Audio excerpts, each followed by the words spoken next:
여러분, 우리가 신앙생활하면서 왜 은혜를 받지 못할까요? 은혜가 멈추었기 때문에 은혜를 받지 못할까요? 지금 우리가 살고 있는 이 시대에 은혜가 없기 때문에 은혜를 받지 못할까요? 아니에요. 성경은 계속적으로 어느 시대에나 변함없이 은혜가 임하고 있다라는 것을 계속적으로 말씀을 합니다. 지금도 여전히 은혜는 있어요. 그런데 왜 우리가 은혜를 받지 못할까요?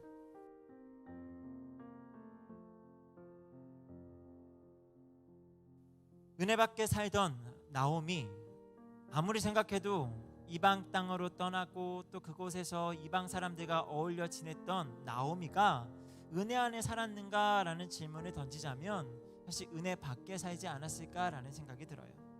그럼에도 불구하고 나오미가 하나님의 은혜를 조금씩 경험하게 됩니다. 어떤 회심의 변화가 지금 나오미에게 일어나고 있어요. 두 가지의 변화를 크게 살필 수가 있는데, 먼저 첫 번째 변화는 자신에 대한 인식이 달라지게 돼요. 여러분은 스스로 나는 어떤 사람인가 라는 어떤 자기 인식을 분명하게 하고 있나요? 우리는 자신에 대해서 절대적인 평가를 가져야 하는데 상대적인 평가에 더 많이 익숙해져 있어요.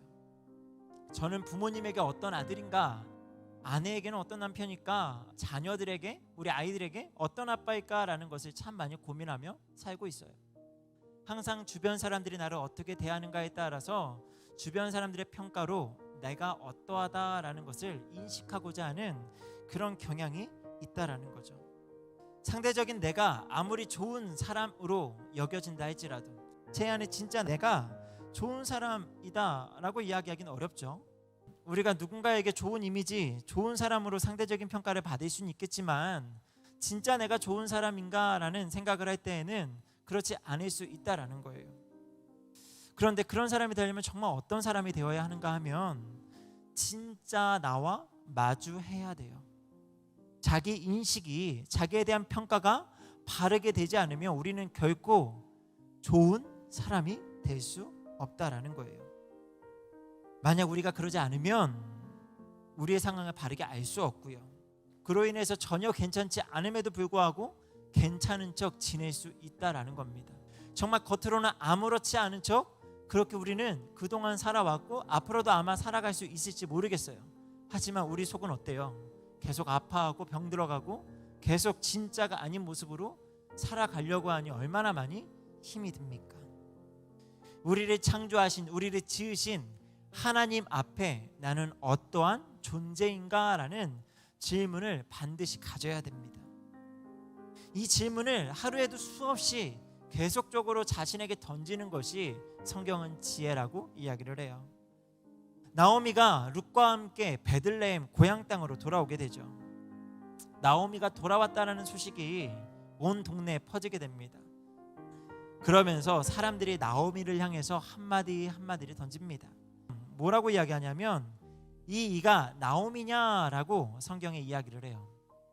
다른 세번역 성경을 보면 이게 정말 나오미인가? 라고 묻습니다. 지금 이가 나오미냐라고 물을 때에 10년이 지나서 정말 못 알아봤어 라고 하는 게 아니라 너가 정말 나오미인가? 라고 할 때에 이 안에 뭔가 숨은 뜻이 있다라는 거죠. 다른 말로 풀면 이렇습니다. 너가 정말 10년 전에 이곳을 떠났던 나오미가 맞느냐라고 지금 물음표와 느낌표가 섞인 뭔가 좀 달라진 그것을 지금 캐치하고 있다라는 거죠. 정말 많은 안타까운 탄식과 나오미에게 함부로 이야기할 수 없는 그런 여러 가지 의미들을 담아서 이가 진짜 나오미인가? 라고 지금 사람들이 나오미를 향해서 물어보고 있다라는 거예요.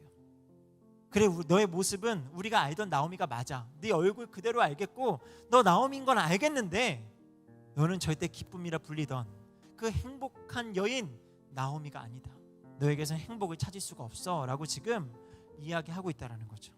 그런데 이것을 나오미가 어떻게 받는가가 되게 중요한데, 나를 나오미라 부르지 말고 나를 뭐라고 부르라고 한다고요? 마라라 부르라 라고 이야기합니다. 더 이상 자신을 향해 기쁨이라고 이야기하지 말고 마라, 고통이라고 부르라는 거예요. 나오미의 말을 조금 더 풀자면 이렇습니다. 나도 내가 나오미인 줄 알았어. 나는 내 인생이 행복할 줄만 알았어. 하지만 내 생각대로 내가 그렇게 살아왔던 인생 가운데 겪은 세월의 풍파 앞에, 그리고 지금 나 자신을 들여다보니 나는 결코 나오미가 아니라 마라, 고통의 인생을 살아가고 있어. 이것을 조금 더 영적인 의미로 바꾸면, 그래, 나는 의인이 아니야. 나는 나 스스로 내 힘과 능력으로 천국에 갈 줄 알았는데 내 힘으로 할 수 있는 건 아무것도 없었어. 그래, 나는 의인이 아니고 죄인이야. 내게서는 어떠한 의로움도 찾을 수가 없어 라고 지금 이야기하고 있는 거예요. 여러분, 우리가 신앙생활하면서 왜 은혜를 받지 못할까요? 은혜가 멈추었기 때문에 은혜를 받지 못할까요? 은혜가 없기 때문에, 지금 우리가 살고 있는 이 시대에 은혜가 없기 때문에 은혜를 받지 못할까요? 아니에요. 성경은 계속적으로 어느 시대에나 변함없이 은혜가 임하고 있다라는 것을 계속적으로 말씀을 합니다. 은혜는 항상 있어 왔어요. 예수님이 오시기 전 구약 시대에도 은혜는 있었고요. 예수님이 오신 그때에도, 예수님이 부활하시고 하늘로 올라가신 그 이후에도 지금도 여전히 은혜는 있어요. 그런데 왜 우리가 은혜를 받지 못할까요? 그것은요, 하나인데요. 우리가 죄인임을 자각하지 못하기 때문이에요. 그런데 그 이유를 조금 더 깊이 따지고 들어가 보면 내가 문제인 것도 있겠지만 사실 교회도 문제가 있어요. 이 죄인됨을 선포하지 않는 거예요. 또한 공동체 지체들 간에 너는 죄인이야 라는 이야기를 서로 하지 않기 때문이라는 거예요.